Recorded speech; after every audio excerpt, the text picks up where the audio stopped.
All right, we're getting ready to go do a ceremony slash wedding reception.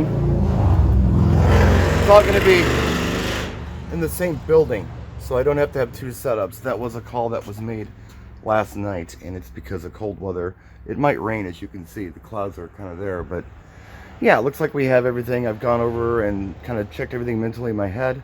I don't have too much, I don't have too little. I have some redundancies here. But I got a mic stand for the ceremony. I got all my paperwork, lights, PA cables, table, laptops are in the back. Should be good to go. So as you can see, it's kind of a cold, rainy day. So I'm glad that they made the call to have this ceremony indoors yesterday. But I was ready either way. I had everything prepped to go. We're going out to Grand Geneva, which is where, I don't know if you guys remember, when I was DJing Club Evolve, 10 years ago, more than 10 years ago. Same place, same resort. We're in the ski chalet. Okay, we're here, and it was a good hour from the city, even with light traffic. That's why I don't do the club too much anymore. It's just a long drive, especially during a snowstorm or traffic. Now, of course, the sun is peeking out. This is the second load. I'm already parked over there, but yeah, the elevator's goofy, so I got to do these little shortcuts. Here's the elevator. No freight. We're ignoring that. We gotta get this up. Okay, so it's all automated. I gotta press that button to go up there. I'm kind of squeezed in here. I made it. Okay, here we are. They're getting married there. And here I am back here. So we have two officiants. They're gonna be sharing the mic without a mic stand. I've already put fresh batteries in the mic, tested it. It works good. Had him test it for himself. He knows to hold it to his mouth. We should be good. I haven't talked to the second officiant yet, but hopefully they get it. It's a good mic. There's nothing wrong with it. Sometimes people just want to hold it real far from their mouths.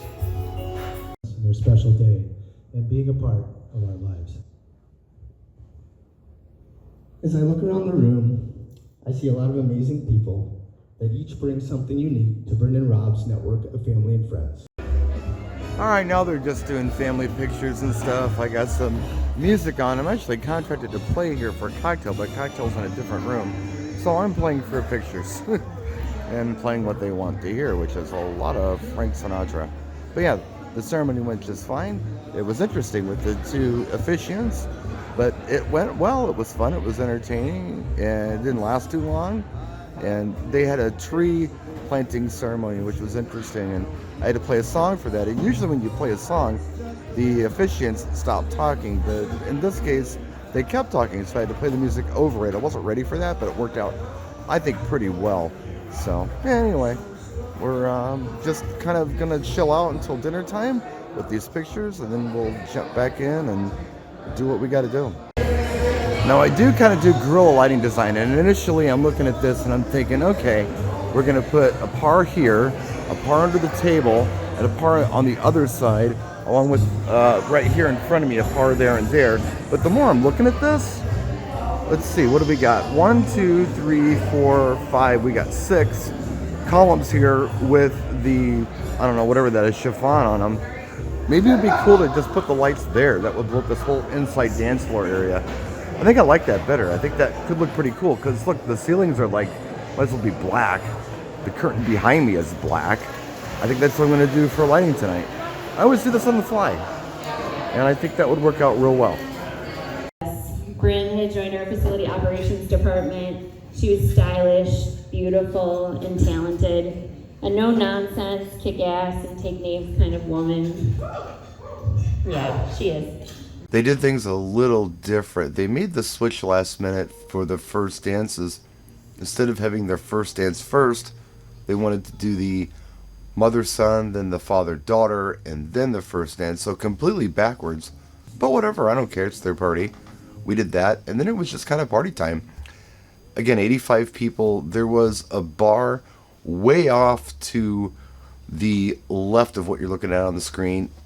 Big bar, a lot of people were in it, separate room, and then there was also this big patio area to the right of the screen. So people were in those areas quite a bit. It was a cool night, but They had a little fire pit going. People were out there enjoying that. And in the bar, there was a fire going as well, and a fireplace. But I think it went pretty well. Everybody was really sweet, including the bride and groom. All the guests were really nice. The girls there, they were pretty flirty when it came to making the request, which, doesn't hurt. It makes me feel kind of good. But it was all smiles all night, and nobody complained about anything. Everyone liked the music. I did a lot of requests. The only thing they didn't want were any kind of line dance songs where there's choreographed the dances to the songs. And that's fine. We didn't do any line dances. They were requested. And I just simply said, hey, they don't want line dances tonight. So is there anything else I can play for you? And we found other things. And it went well. It went just fine. We didn't need the line dances. We were able to pull it off without it, as you can see. Now, how about that lighting? I think that worked out pretty well. And like I said in the earlier footage, I do this guerrilla style. I show up at a venue, I look around to see what I have to work with, and I just light bomb the room. And I only had the 6 Ape Maxis with me, which is all I use most of the time. That's kind of the standard lighting that I use, and it's enough. I don't need moving heads or effect lights or anything. That seems to do a pretty good job. I was in the dark, so people could probably see my face from the glowing computer screen, but otherwise I wasn't lit up at all. I didn't have anything lit up on my facade or whatever, but it doesn't matter. The party's not about me. It's about all the guests there. And I planned this one late. Unfortunately, I was not able to talk to this bride. It was all text messages. She was busy. She couldn't call, so all questions were answered via text. But we worked it out. Oh, they had an on-site coordinator there as well, and she was all right. She did some things that I don't know if it was per the bride and groom request or if it's what she suggested, but for toasts, they had the father of the bride speak and do a toast before salads were served, after a grand entrance, which by the way was just the bride and groom for that, no wedding party. Then they served salads. Then they wanted to have the best man and maid of honor do toast. Then they served entrees, and then the bride and groom did a welcome speech after that. So it was a lot of stop and go. The photographers were on their toes too. They were really nice as well. We talked for a while. I personally like it when you don't break it up like that. Put it all like together and get it over with and get everybody's attention one time, so you don't have to keep starting and stopping things. It just takes a lot of energy, not only from anybody involved, any vendors involved, photographers, DJ, catering, whatever, but I think it also takes energy away from the crowd. They get engaged in conversation and then they get interrupted multiple times. That, I don't know, that's just my preference. And like I said, I don't know if that was the coordinator's choice, who again was wonderful, or if it was what the bride and groom decided they wanted to do. The only bummer tonight was that the elevator broke down. I couldn't use it to load out.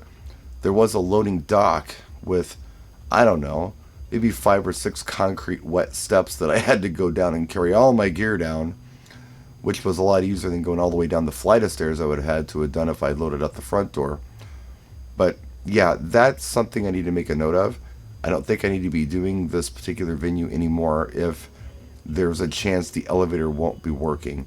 Need to bring somebody else and need to make sure that the price reflects that I'm paying someone to be there to assist me. Something fair, $200, whatever it happens to be, to have somebody there all day with me.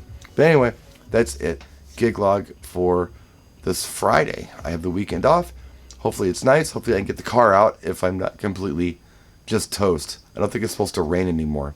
So might bring the car in town for a few days. That'd be kind of fun. Anyway, that's it, guys. Thanks so much for watching. I really do appreciate you. Thank you for your support. We'll see you next time. Practice and enjoy.